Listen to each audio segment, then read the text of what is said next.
Yesu ashimwe. Twongeye kunezezwa cyane no kugaruka kugira ngo tuganire ku ijambo ry'Imana. Buriya niba hari ibintu abantu baganira ibitabo by'urwibutso byo mu ijuru bikabumburwa ni ijambo ry'Imana.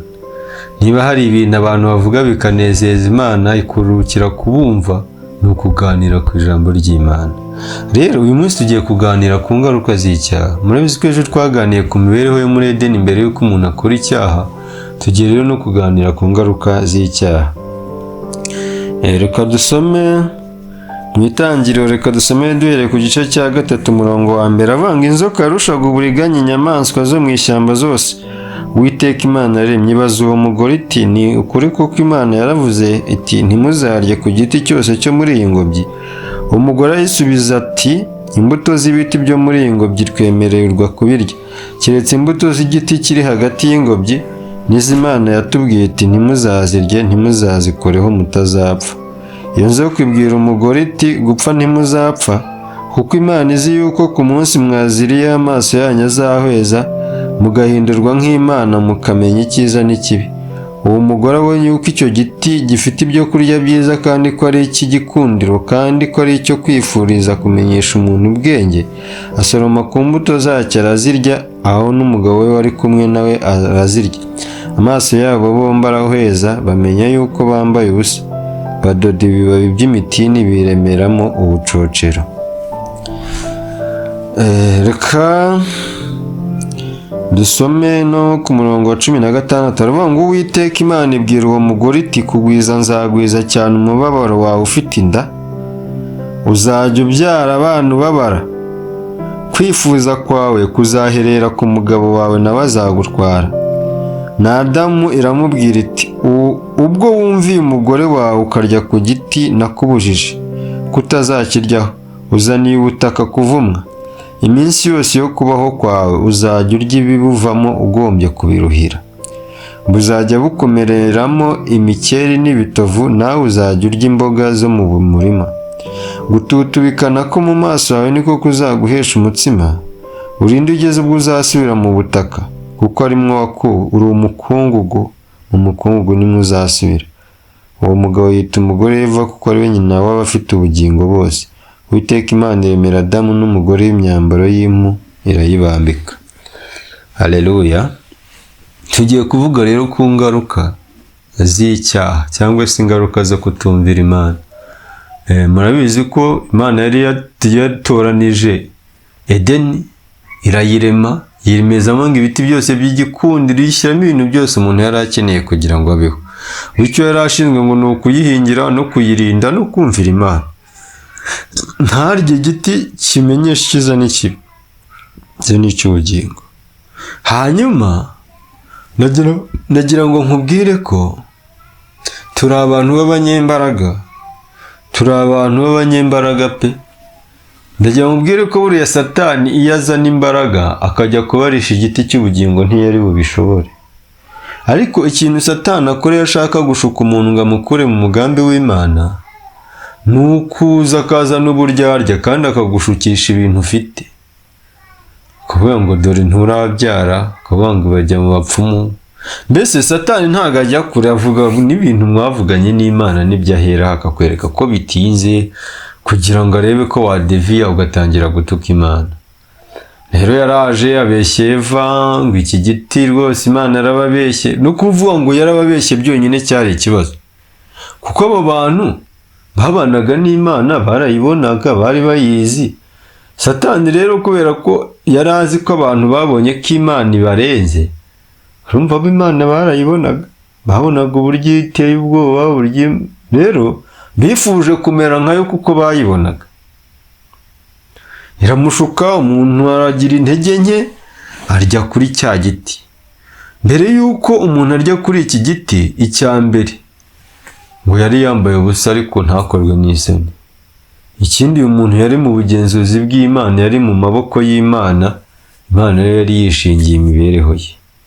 Ariko umuntu amaze kumvira inzoka ntiyumvira Imana, habayeho ingaruka mbi cyane. habaye ingaruka mbi zikomeye zinateye ubwoba. Kuko ikintu cya mbere cyabaye ni uko umuntu yahise agira gukorwa n'isoni. Abantu bamaze gukora icyaha, ingaruka ya mbere yabagezeho ni uko bakozwe n'isoni. Niyo mpamvu umuririmbyi yavuze ngo nta soni mfite uretse iz'ibyaha byanjye. Rero ibyaha buriya bikoze isoni. Umuntu ibyaha bitagikoze isoni ni umuntu wabaye akahebwe, utakiri umwana w'ubugingo, wahindutse umwana wo kurimbuka. Ikintu rero cyazanye icya mbere, ingaruka ya mbere yababayeho ni uko bagize isoni n'ikimwaro. Ingaruka ya kabiri, ngo bumvishe Imana ije, aho kujya kuyisangana nabo nk'uko bisanzwe, ngo bariruka bajya kwihisha ngo hagati y'ibiti. Imana irabahamagara baza ngo murihe, urangwa twumvisha imirindire tujya kwihisha ngo kuko twambaye ubusa. Imana ibaza ngo ninde wabwiye ko mwambaye ubusa? Ngo mwariye kuri cya giti. Umuntu Adamu atangira avuga ngo wa mugore wampaye, ni nko kuvuga ngo sinari nanamugusabye, ubundi wamuzanye ute? Aravuga ngo niwe wazanye kuri cya giti. Uze wa mugore we byagenze ati ngo yanzuka nayo yanshukashutse.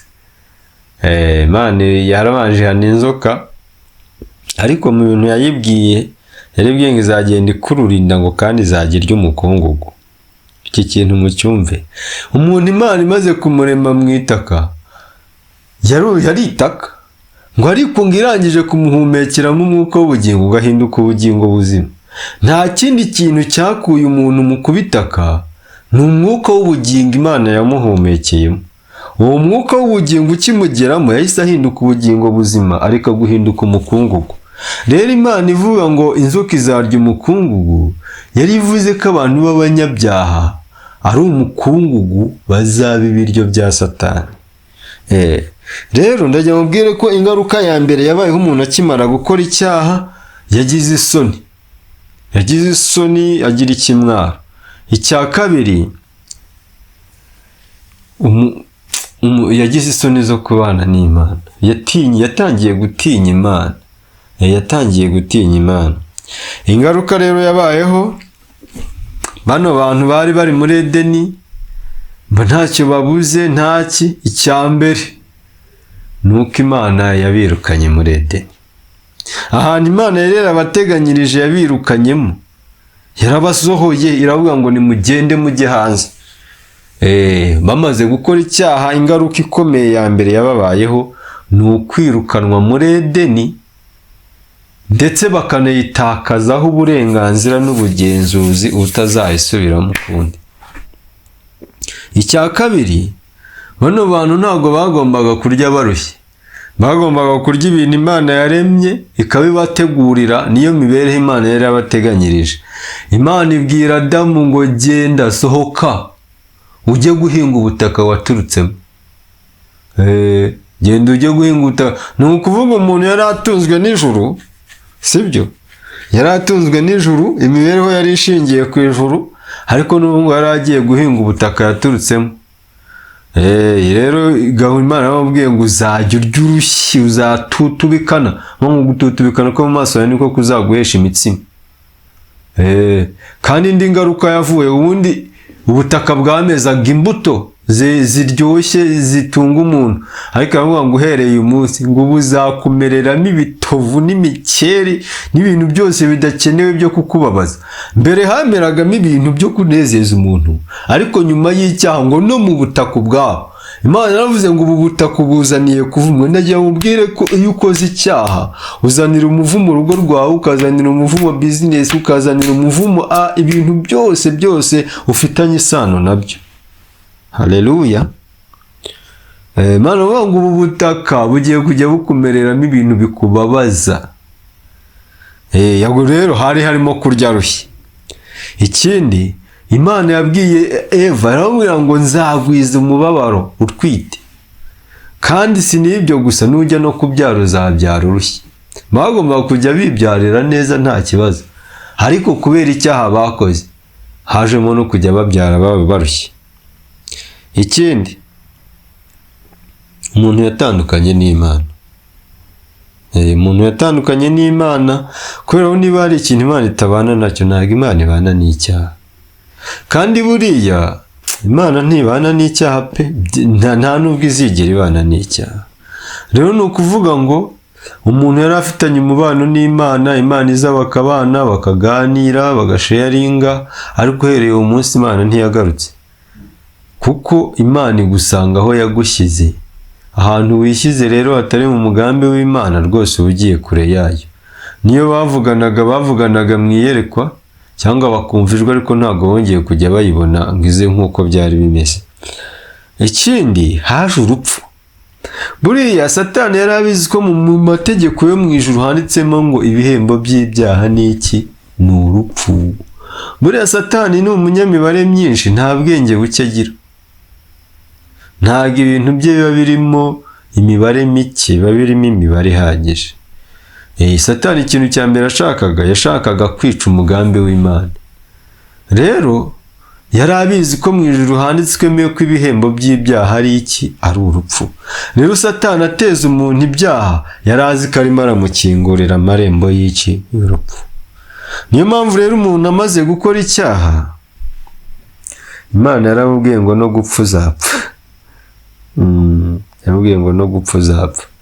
Iki gihe rero ahantu hambere ubundi umuntu yapfuye yahise apfa mu bugingo. Buriya umuntu yahise apfa mu bugingo, igice cye cy'umwuka kirapfa, kirazengerera burundu, ku rwego rw'uko umuntu atongeye gukominika n'Imana ku buryo bworoshye, kubera ko umuntu we w'imbere yari apfuye bitewe n'icyo cyaha yari akoze. Icyo cyaha cyo kubanza kutumvira Imana bwa mbere byatangiriye mu gice cy'umwuka, umuntu agifataho icyemezo. Akigifataho icyemezo akajya gusoroma akarya, wa muntu we w'imbere yari yamaze gupfa. Yari yamaze gupfa. Niyo mpamvu rero icyaha cyazanye urupfu rwo mu buryo bw'umwuka.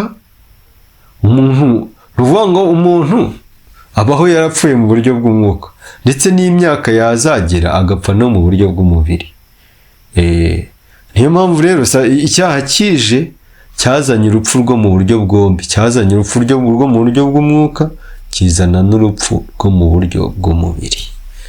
Ikindi icyaha cyatumye abantu babaho birwariza. Abantu rwose babayeho birwariza. Babayeho birwariza pe. Ni ukuvuga ngo kurya byatangiye kubaho birwariza, imibereho yabo yari ukwirwariza. Yesu nashimwe. Rero ndagira ngo mubwire ko gukora icyaha byazanye ingaruka ebyiri. Byazanye ingaruka zo mu buryo bw'umwuka, bizana n'ingaruka zo mu buryo bw'umubiri. Icya mbere, mu buryo bw'umwuka umuntu yatandukanye n'Imana, kominikasiyo ye, ubusabane bwe n'Imana bwavuyeho, cyangwa se buragabanyuka, ntibwaba bugifite umwimerere bwari burimo. Ikindi,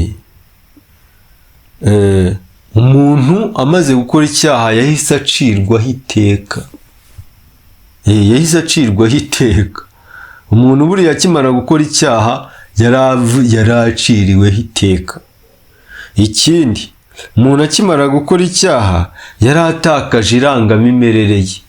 Umuntu atarakora icyaha yari afite irangamimerere nk'iyo mu ijuru. Twabonye ko Adamu yajyaga areba ibintu bitaboneka, yajyaga abana n'Imana, yari ateye ubwoba, inyamaswa zimwumvira, mbese yari umuyobozi w'ibintu byose. Ariko umuntu amaze gukora icyaha, Imana yaramubwiye ngo wowe ugende uhinga ubutaka waturutsemo, ngo kandi wowe uri umukungugu ni namwe uzasubira. Kandi iki gihe umuntu akiri muri Edeni yari umuntu w'ubugingo buzima, umuntu utazasubira mu mukungugu. Amaze gukora icyaha rero yahise atakaza irangamimerere ye. Ikindi, umuntu yahise apfa mu buryo bw'umwuka. Urupfu rwahise ruza rwo mu buryo bw'umwuka. Hari n'ingaruka rero zo mu buryo bufatika. Umuntu yirukanywe muri Edeni, bamushushubikana bamusohora muri Edeni. Ikindi, umuntu yatangiye kubaho ubuzima bwo kwirwariza. Icyaha cyazanye ubuzima, ubundi umuntu yari abayeho ku ikofi y'Imana, arya ibintu by'Imana, Imana yari imuteganyiriza uko abaho. Ariko umuntu agiye hanze noneho yari agiye kwirwariza, yari agiye kurya arushye, yari agiye kugira imibereho iruhije, yari agiye kubyara bimuruhije, yari agiye kubaho noneho ubuzima bw'ubwoba. Izi ntambara wumva biki byose niho byagize. Iyi ni ingaruka, umuntu yahise atakaza agaciro n'igitinyiro. Iyo umuntu yatakaje agaciro imbere y'Imana, azatakaza igitinyiro, atakaza ubugenzuzi ku byaremwe, ibintu byose byari biri mu biganza bye. Ariko umuntu akimara gukora icyaha, inyamaswa zatangiye kumwanga, yatangiye kuzinukira. Inyamaswa zitangira kumuhiga, nawe atangira kuzihiga kubera ko aho zamubonaga zaramwicaga, nawe atangira kuzihiga. Ni ukuvuga ngo umuntu yahise atakaza agaciro, atakaza ubudahangarwa, bivuze ko umuntu w'umunyabyaha nta budahangarwa aba atunze. Rero ikindi kintu kibi cyabayeho ni urupfu rwo mu buryo bw'umubiri. Mubwire ko umuntu kera muri Edeni ntiyarwaraga, ntiyagiraga intege nke, nta n'ubwo gusaza kwari guhari. Ariko mu nyuma y'icyaha umuntu yatangiye kurwara, umuntu yatangiye gusaza ndetse no gupfa. Rero ndagira mubwire ko izi ngaruka ari ingaruka z'icyaha. Yesu nashimwe. Ariko ejo tuzaganira tuvuge uburyo Yesu yazanye ikintu cyitwa restoration, kongera kutugaruza agaciro icyaha cyari cyaratwambuye. Rero nawe turi kuganira ushobora kuba ubayeho mu buzima bw'icyaha. Ni ukuri ubuzima bw'icyo cyaha ni kibi, icyaha kiranyagisha, icyaha gitesha agaciro, icyaha kiricisha, icyaha kibeshaho mu buzima bw'ubwoba. Ariko nta wundi umara ubwoba bw'urupfu, nta wundi umara ubwoba bw'ubuzima. Ni ukwakira Yesu umwami n'umukiza, ibindi bintu byose akabitwara. Reka dusengane. Turagushimye kuri Imana nkuru, kandi turagushimiye ko watugiriye ibambe, turagushimiye ko ari wowe watsinze ibyaha, turagushimiye ko watubereye umutabazi. Ngaho ineza yawe nibane natwe, sengera umwere Data wari uri mu buzima bw'icyaha, umuha imbaraga zo kubitsinda, kandi ukuboko kwe kwiza kure kwitwe mu izina rya Yesu. Amen.